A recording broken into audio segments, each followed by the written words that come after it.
катышып жаткан мугалимдердин, студенттердин жана жаңы келип ушул Абай колледжин босогосун аттап биринчи окууга келип билим алганга келип аткан жаңы студенттер менен куттуктайм.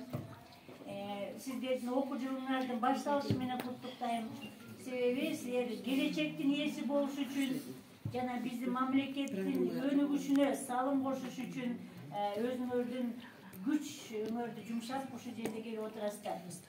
Бүгүнкү күн мамлекеттик тил күнүн даңазалоо, өркүндөтүү жана аны мамлекеттик тилди урпактардан урпактарга толук жана инновациялык ыкмалар менен даңазалап жеткирүү максаты болуп атат деп ойлойм. Бирге жүрөм. Чогуу айтып ойлонуп көргүлөчү. Кайсы ырды айтышыбыз мүмкүн? Бирге жүрөм. Эне тилин кадырлайм. Туура. Биз менен чогуу эне тил.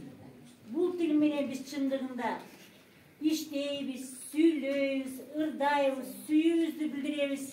Жана биздин мамлекетибиздин тилинде өзүбүздүн бар экенибизди билдирип турабыз. Жана мага чейин дагы айтып кетишти, бизди даңазалаган, бизди аныктаган, бизди тастыктаган биздин тилибиз, символикаларыбыз, гербибиз, жерегибиз жана туубуз.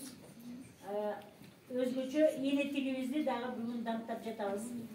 Бүгүнкү күн сиздердин мекенчилдикке үндөгөн, ар бириңердин жүрөгүңөргө тыюу сезимин жогорулаткан арналган иш-чараны даярдаган эжелериңерге, студенттерге жана ошо билим берүү мекемесине ыраачылык билдиребиз. Эң негизгиси биздин мамлекетибизде тынчтык болсун, бейпилдик болсун жана өнүгүү болсун.